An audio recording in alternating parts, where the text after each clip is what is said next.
Hello, hello. Welcome to the Whiskey Vault. I'm Daniel Whittington, Chancellor of Wizard Academy and Whiskey Marketing School. This is Hidden Drams Day, where I drink something you likely won't be able to get, and we talk about it.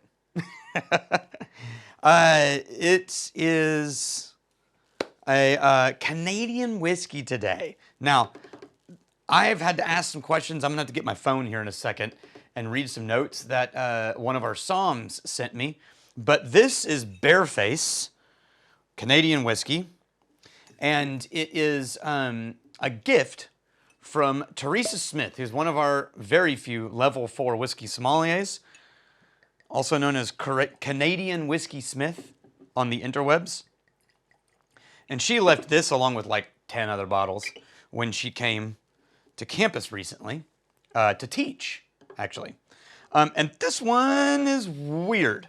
So, from what I read about Bearface, Zach Smith, one of our other Psalms, responded to a question that I had about it. And he said, I'm pulling it up on my phone because I did not memorize it. He said, hey, based on conversations I've had with people, it's a almost entirely corn, little bit of barley, typically, aged, or 7-ish years in American oak barrels, ex-bourbon. But they source the whiskey from different distilleries depending on where they're selling the whiskey in the market. So that's kind of interesting, if that's true. And then they take that whiskey and it travels to British Columbia, which is where the company's founded. They age it in other casks, and then it's and then finish. So it depends on the release. So I think he's talking about a specific release, but it sounds like they're sourcing their whiskey from various places. This one is a special edition called the Matsutake, elementally aged. And from what they said about it on their website, it's like they age it in containers out in the woods, which is, welcome to half the distilleries in Texas doing the exact same thing. But this one, they finished it with mushrooms. And I don't mean with a mushroom barrel, or because what is even a mushroom barrel? But actual mushrooms. Like they went out into the woods, they foraged for Matsutake mushrooms, which are these specialty mushrooms that grow once a year.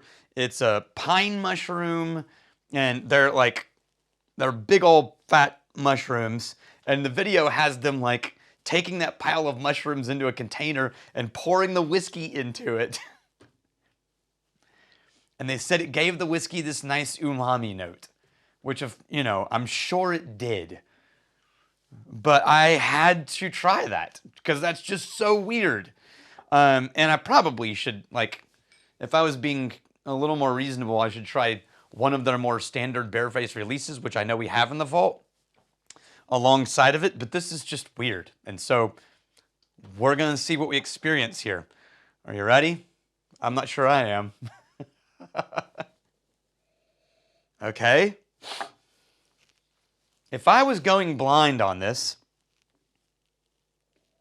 there's an earthy note to this, and I know what I just said it was, but there's an earthy note to this that I don't think I would ever pick it as a Canadian whiskey on the nose immediately. Like when I pick it up right now, I don't know. It's a little thin, and so I would say there's probably column distillation involved. But there is this weird, musty forest floor note. What is that? I mean, look, we know it's probably the mushrooms, but if you don't know what that mushroom tastes like, and I don't, I'm trying to look for something else. There is a word I'm looking for that I'm not finding it. It's not mossy, but then now as I'm sitting with it and I'm acclimating to the earth note, there is a sweetness. It's starting to remind me of that combination of, in flavors like teriyaki, where you get sweetness but also savory in the same direction, right? Like if you go Asian and you get sweet and sour sauce, it's just sweet. If you get orange chicken, it's just sweet. But if you get teriyaki, sometimes there's a little bit of a savory note layered behind that sweetness. I'm getting this sort of like sweet / savory like blend, which again makes sense. It also,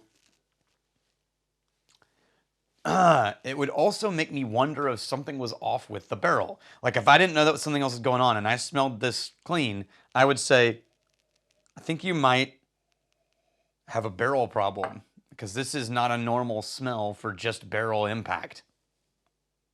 Or smoke, right? Normally if you get that earthiness, it's coming from peat and then a tail's cut. Okay, we're going to try it. What is it? Trepidatious? Is that the word for what I'm feeling right now? I'll have to Google that. I don't know. Trepidation. Trepidation.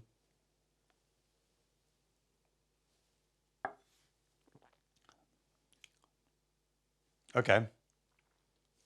Now it tastes like a very soft, column still sweet whiskey. Whoa!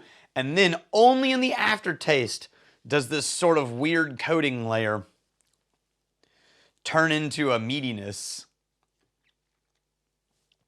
Whoa! That is weird. I'm not sure what to do with that. But I gotta try it again because that was a weird experience. I'm getting a sweetness that makes me think like wine cask, but it's being dominated by that earthy note in the nose.